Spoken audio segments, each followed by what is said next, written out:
जय हिंद साथियों।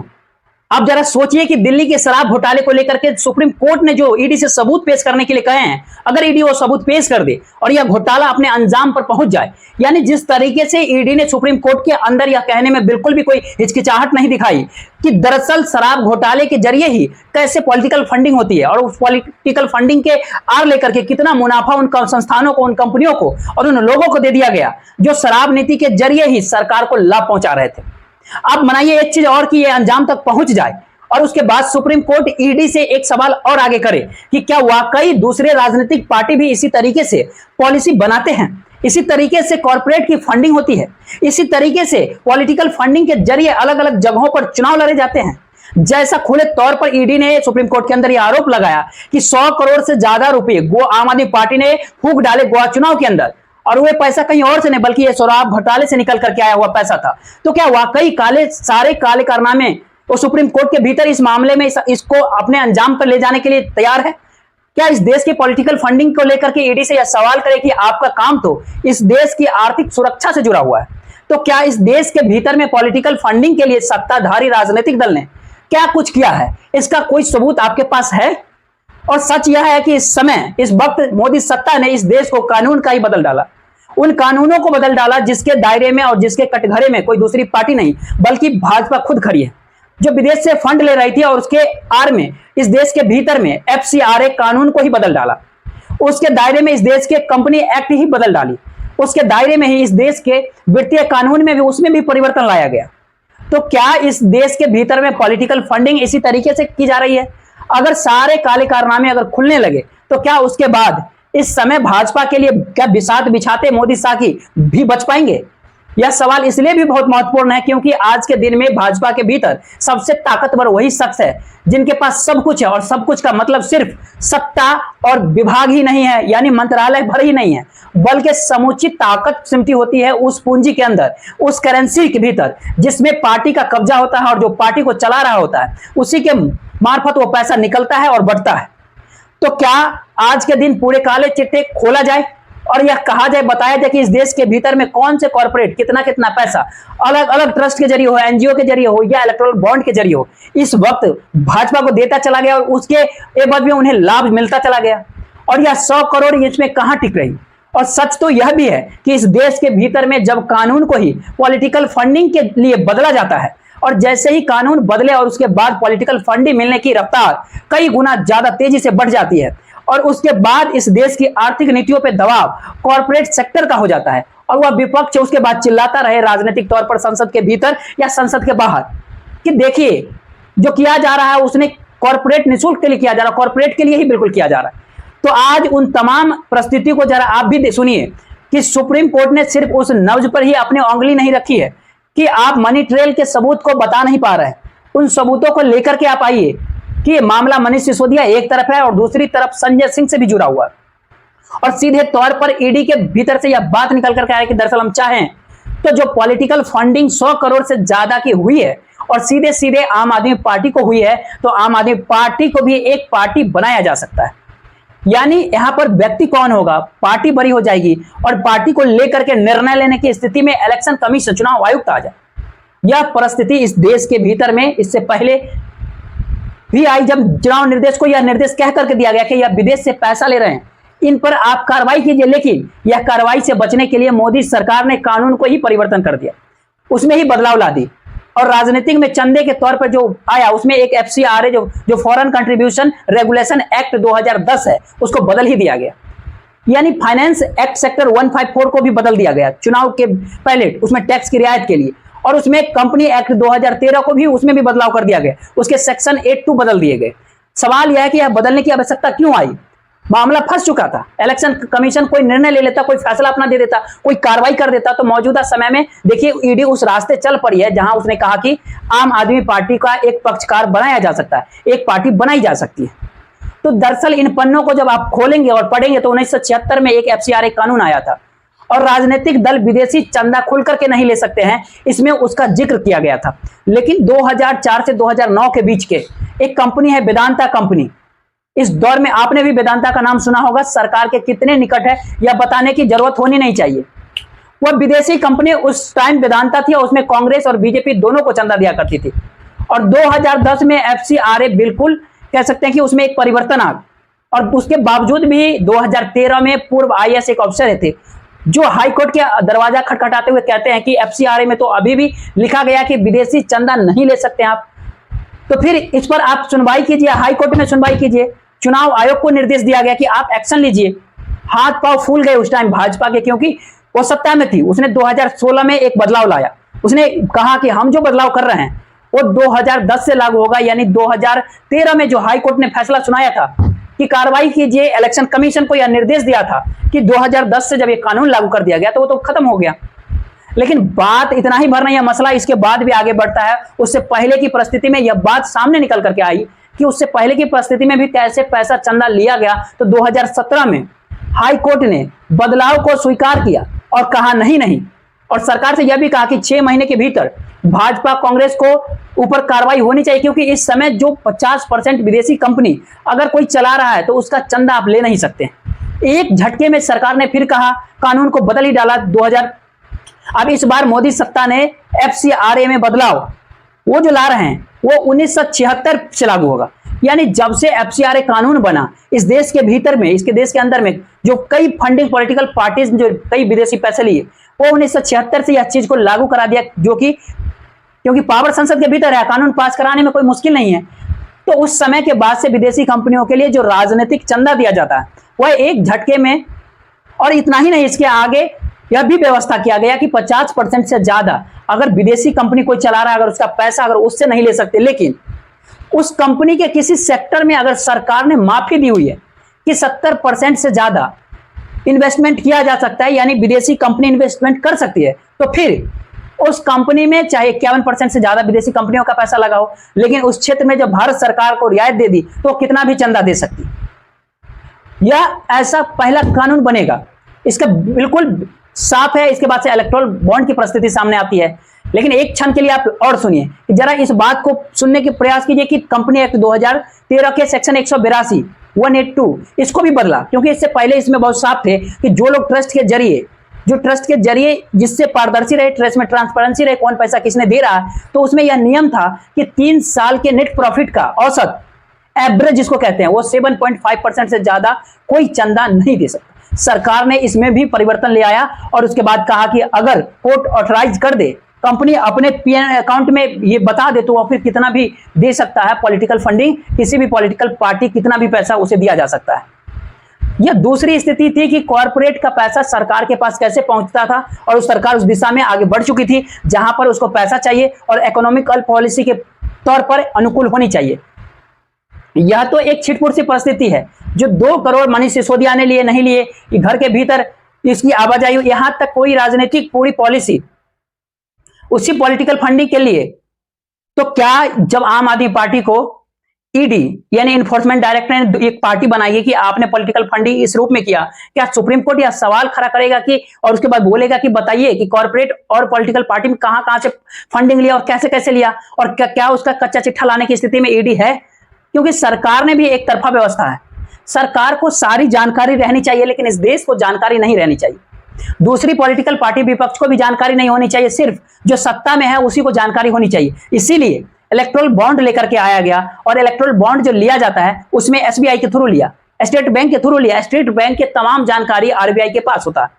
आरबीआई की समूची जानकारी इस देश के फाइनेंस मिनिस्ट्री को रहता है। तो फाइनेंस मिनिस्टर को पता है, फाइनेंस मिनिस्ट्री के पता है या सरकार को पता है कि कौन इलेक्टोरल बॉन्ड खरीद रहा है। और 1 करोड़ तक का होता है, 1000 से लेकर के 1 करोड़ तक का, 1000 का बॉन्ड, 10,000 का बॉन्ड, 1 लाख का बॉन्ड, 10 लाख का बॉन्ड और 1 करोड़ का बॉन्ड। तो जो भी कॉर्पोरेट बॉन्ड को लेगा और जिस पॉलिटिकल पार्टी को देगा, इसकी जानकारी सरकार के पास होती है। अब कोई कॉर्पोरेट कौन खरीदा, कैसे देगा कांग्रेस को, कैसे दे देगा किसी रीजनल को, और कैसे दे देगा आम आदमी पार्टी को? देगा भी तो छोटा सा रकम देगा, जिसमें लगे कि इस देश के भीतर में डेमोक्रेसी है, सब कुछ भाजपा के हाथ में नहीं जा रहा। लेकिन भाजपा के हाथ में अगर 80% जा रहा है और 20% में तमाम नेशनल राजनीतिक पॉलिटिकल पार्टी और तमाम रजिस्टर्ड इस देश के रीजनल फोर्स जो पार्टी है उनमें सब 20% बांटना हो, तो सबके हिस्से में क्या आएगा? यह दूसरा सवाल है कि लगता है इसको भी देखना चाहिए। और जो तीसरी स्थिति है जो एनजीओ ट्रस्ट को लेकर के है, जो हमारे भारत देश के भीतर के कई ट्रस्ट काम करते हैं, जो बहुत सारे पैसे जाते हैं अलग अलग कॉर्पोरेट का, वह एक झटके में भाजपा के पास क्यों जाने लगा, और उन ट्रस्टों में जो कॉर्पोरेट पैसा दे रहे थे, कितना पैसा दे रहे थे, उनको क्या लाभ हो रहा था इससे, क्या यह भी काला चिट्ठा खोलना चाहिए, इसको भी सामने लाना चाहिए? बिल्कुल लाना चाहिए, क्योंकि एक तरफ इलेक्टोरल बॉन्ड की जानकारी नहीं है, दूसरा हिस्सा यह था कि गुमनाम कॉर्पोरेट, जो सरकार के फैसलों में कॉर्पोरेट घरानों का जो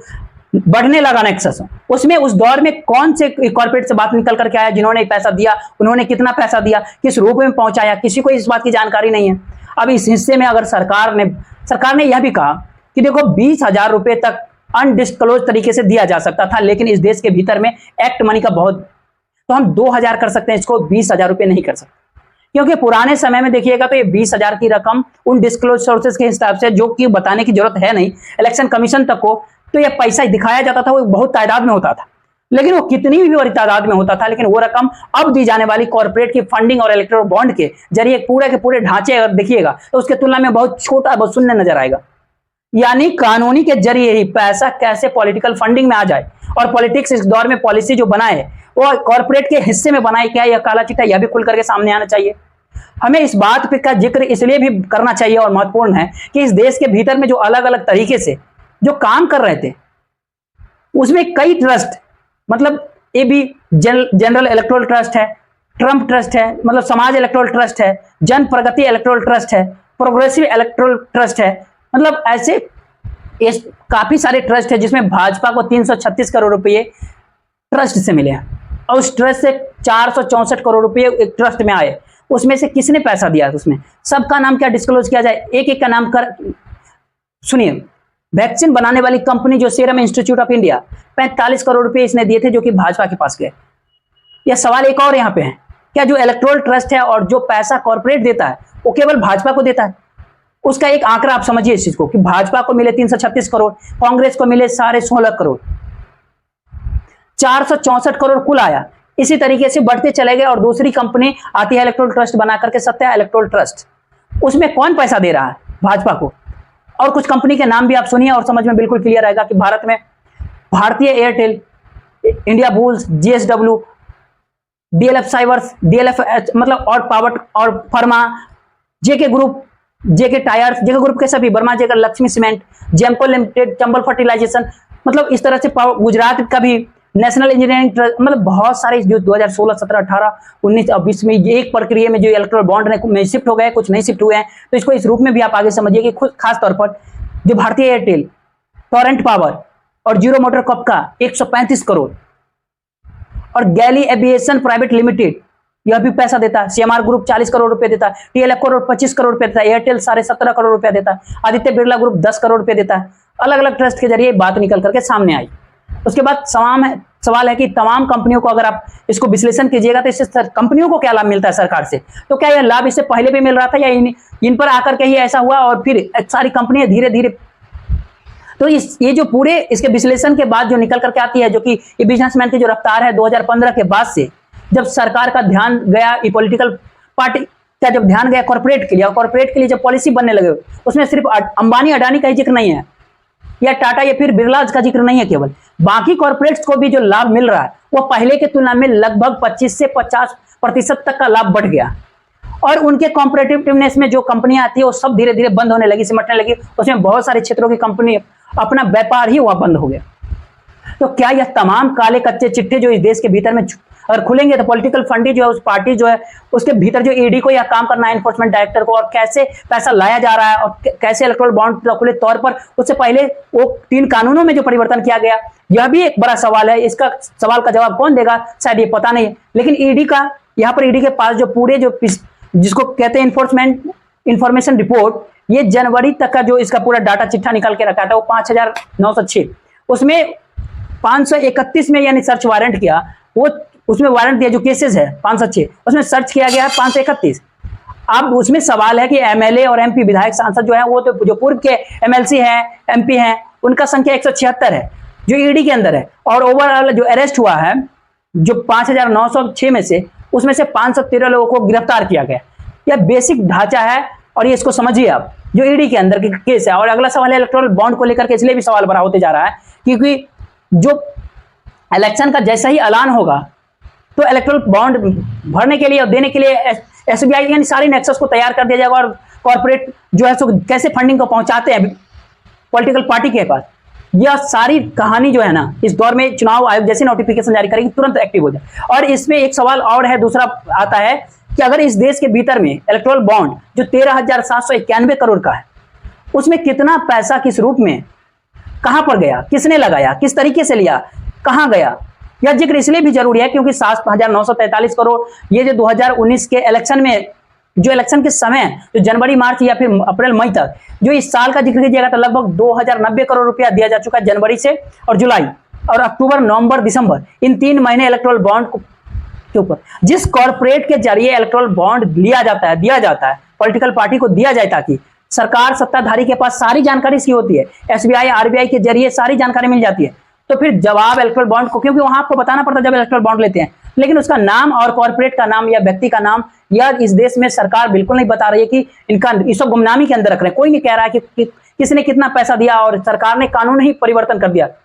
किसी का हक ही नहीं है जानने का कि कौन खरीद रहा है, किसको पैसा दे रहा है, वो ब्लैक मनी है, व्हाइट मनी है, कोई इस बात को नहीं जान रहा।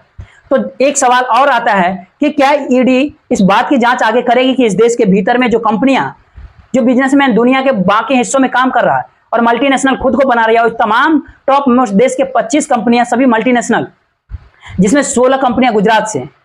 तो क्या वह पैसा बाहर से आ रहा है और उनको इस देश के भीतर में बिजनेस के लिए और कुछ और देने, सरकार को देने के लिए सरकार इसमें काम कर रही है, क्या इसकी जानकारी इकट्ठा करेगी ईडी? और सुप्रीम कोर्ट इस सवाल को खड़ा करेगा, पूछेगा, क्योंकि यह एक ऐसा हिस्सा है इस देश के अंदर कि सत्तारूढ़ राजनीतिक दल को भी, पार्टियों को भी पैसे नहीं बा, और सारे पैसे, और पैसे यह भी कह सकते हैं इस रूप में भी आप समझ सकते हैं कि 2016 के अप्रैल के महीने से मार्च अप्रैल तक, मई तक, वो 16,434 करोड़ रुपए जो पॉलिटिकल फंडिंग हुई, उसमें जो कॉर्पोरेट सेक्टर ने जो खुले तौर पर नाम बता करके दिया वह 4,614 करोड़ का, और 9,188 करोड़ रुपए जो इलेक्ट्रल बॉन्ड के जरिए वो किसने दिया, इस रूप में दिया, या कोई नहीं जान रहा उसको इस रूप में। और इसको और आगे बढ़ करके समझिए कि जब इस बात का जिक्र हो रहा है कि इस देश के भीतर इलेक्ट्रल बॉन्ड और उसको जो 2020 के जो आंकड़े हैं उसमें जो बीजेपी के 5,271 करोड़, कांग्रेस को 952 करोड़, ममता बनर्जी को 767 करोड़, नवीन पटनायक को 622 करोड़, स्टालिन को 431 करोड़। यह इसलिए भी बता रहे हैं कि जो जिस राज्य की सत्ता में होगा उसको पैसा मिल जाएगा, उसके एवज में वह उसको पॉलिसीगत तरीके से लाभ देगा। तो शराब घोटाले में ऐसा नहीं हुआ होगा, यह शायद कोई नहीं अभी जानता है। अगर ऐसा हुआ है, अगर अपराध किया गया, अगर पैसा लिया गया है, अगर गोवा इलेक्शन में पैसा खर्च किया गया है, तो इस देश के भीतर में तमाम पॉलिटिकल पार्टी के काला कच्चे चिट्ठे जैसे खुलेगा, उसमें पहले नंबर पे भाजपा आकर के खड़ी हो जाएगी, क्योंकि हर क्षेत्र में हर जो कॉर्पोरेट सेक्टर का जो पैसा है अनडिस्क्लोज, वो चाहे किसी डिस्क्लोज पैसा हो, कॉर्पोरेट का हो, चाहे इस समय इलेक्ट्रल बॉन्ड का चक्कर हो, सभी पैसे में लगभग 70 से 80% तो पैसा बीजेपी के अंदर आ रहा है, भाजपा के अंदर जा रहा है। इस देश ने बीजेपी ही पॉलिटिकल तौर पर पॉलिसी बनाई है जिसका लाभ किसे मिल रहा है, किसको नहीं मिल रहा है, यह तो आप भी तय कर सकते हैं। जो कॉम्पिटिटिवनेस इस देश के अंदर खत्म हो गई, और खत्म हुई तो इस देश के भीतर में रोजगार खत्म हुआ, डेवलप ही नहीं है। गारंटी मिली हुई है कि आप पैसा पॉलिटिकल पार्टी को देंगे, पॉलिटिकल पार्टी आपको राहत रियायत दे देगा, उससे आपको मुनाफा और नेटवर्क बढ़ेगी। यह जब रोटेशन बना हुआ है तो आखिरकार सवाल बहुत बड़े होते हैं 4-5। क्या इस देश के इकोनॉमी पूरे तरीके से कॉर्पोरेट के हाथों कर दिया गया है? क्या इस देश के भीतर में जिस डेमोक्रेटिक को चुनाव के जरिए लड़ा जाता है वह भी पूरा उन्हीं कॉर्पोरेट का पैसा होता है? क्या इस देश के अंदर में अब कॉम्पिटिटिवनेस जो पहले था वो अब पहले कॉर्पोरेट और इंडस्ट्रीज को बीच नहीं रहा? तो क्या ऐसी स्थिति में राजनीतिक तौर पर सरकार बना चुका है कि तमाम दूसरे विपक्षी राजनीतिक दल कहीं खड़े ही ना हो पाए, क्योंकि ईडी ने एक मामला हाथ में लिया और उस मामले के जड़ तक बहुत सुप्रीम कोर्ट में तो एक ही सवाल किया, अगर पैसा लिया, या पैसा लिया तो सबूत भी इसको मिलना चाहिए, होना चाहिए, तो मनी ट्रेल दिखाई देना चाहिए, वह पैसा कहां से आया, किससे जुड़ा हुआ, या दूसरे केस से जुड़ा हुआ, या इसी केस के अंदर है। और इस देश के भीतर में जो कानून को बदल करके पॉलिटिकल फंडिंग कराने के दिशा में इस दौर में सत्ता खुद आगे बढ़ रही है, तो जवाब कौन देगा और जवाब आएगा कहां से? सरकार तो कहेगा पार्लियामेंट में मुहर लगी थी, और पार्लियामेंट में सरकार की ताकत अब कितनी मजबूत है ये बखूबी आप अंदाजा लगा सकते हैं। और इस समय कौन से छत्रक सहयोगी कैसे सरकार के पक्ष में खड़े हो जाते हैं यह भी कहने की जरूरत नहीं है। तो इलेक्शन के मद्देनजर पॉलिटिकल फंडिंग और पॉलिटिकल फंडिंग के आड़ में ही इस देश के डेमोक्रेसी में, इस देश में इस सारी प्रकरण, सारी जो है नेक्सस कैसे चलाया जा रहा है, ये आप बिल्कुल समझ सकते हैं। और कॉर्पोरेट की लूट और सत्ता के जो नेक्सस है, चाहे कोई भी सत्ता का हो या सहयोगी के तौर पर सत्ता संभाले होगा, उसकी सरकार तो उन्हीं पैसे से चलेगी, चुनाव उन्हीं पैसे से लड़ा जाएगा। या तो इसके बदलने की ताकत होनी चाहिए, या सुप्रीम कोर्ट को इस बात को, समूचा काला चिट्ठा को खोल करके देश के सामने रखना चाहिए और कहना चाहिए, ईडी से पूछना चाहिए कि आर्थिक सुरक्षा की जिम्मेदारी आपके कंधे है, इसीलिए आपको बनाया गया। और आप कहिए, बताइए कि इस देश के भीतर का मनी ट्रेल किस इलेक्टोरल ट्रस्ट से निकलता है, किस इलेक्टोरल बॉन्ड्स के जरिए आता है, किन अनडिस्क्लोज फंडिंग के दिशा में आगे बढ़ता है, तो बाकी कौन सी पॉलिसी से क्या उन्हें लाभ मिलता है, यह सब क्लियर होना चाहिए। सभी बात क्लियर सामने, देश के सामने आना चाहिए। आज यहीं तक, तब तक के लिए बहुत बहुत शुक्रिया। जय हिंद, जय।